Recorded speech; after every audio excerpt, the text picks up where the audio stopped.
Assalamualaikum warahmatullahi wabarakatuh. Sahabat yang dirahmati Allah, pernahkah kita membayangkan di malam yang sunyi di Gaza, Palestina, abad kedua Hijriah, angin gurun berhembus dingin, lampu minyak bergoyang, dan tangisan bayi memecah keheningan. Tepat di tahun wafatnya Imam Abu Hanifah, Allah menghadirkan cahaya baru, Muhammad bin Idris Asy-Syafi'i. Namun, siapa sangka bayi ini lahir tanpa ayah, dalam pangkuan ibu yang hanya bermodalkan doa. Seorang janda yang kemudian harus menggendong putranya melintasi padang pasir dari Gaza menuju Makkah. Mengapa Makkah? Karena di sanalah ilmu bersinar.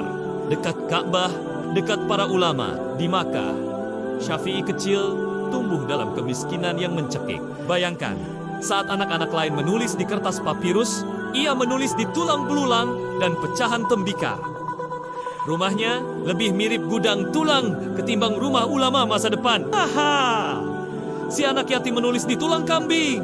Begitulah ejekan yang kerap ia terima. Bahkan seorang guru pernah berkata, "Muhammad, bagaimana bisa menuntut ilmu tanpa kertas?" Dengan mata berbinar, Syafi'i menjawab, "Guru, ilmu itu cahaya Allah. Tak akan padam hanya karena ditulis di tulang." Suatu malam, catatan tulangnya dicuri dan dibuang ke jalan.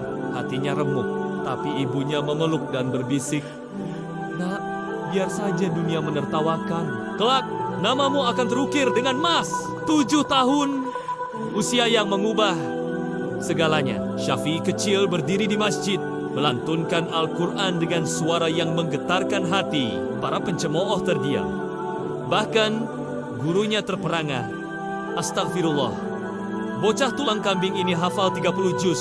Kehausannya akan ilmu membawanya berguru ke suku Hudzail. Sampai-sampai logat Arabnya terlalu fasih hingga orang Quraisy bercanda, "Ini anak kalau bicara seperti kamus berjalan."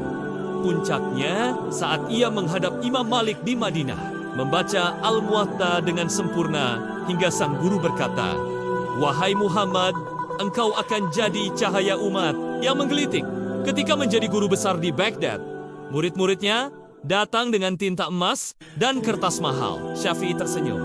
"Tinta emas kalian bagus, tapi aku lebih rindu bau tulang kambing yang dulu menemaniku belajar." Sahabat, kisah ini mengajarkan kita, jangan pernah jadikan kemiskinan sebagai alasan untuk berhenti belajar. Kalau ada yang mengeluh tak punya laptop atau internet, ingatlah bocah yang menulis di tulang, namun mengguncang dunia ilmu. Dan jika ada yang meremehkanmu hari ini, tersenyumlah dan katakan dalam hati, "Tunggu saja, sejarah akan menuliskan namaku."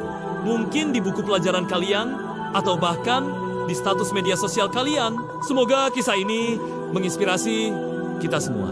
Jangan lupa like, share, dan subscribe untuk kisah-kisah inspiratif lainnya. Sampai jumpa di video berikutnya. Wassalamualaikum warahmatullahi wabarakatuh.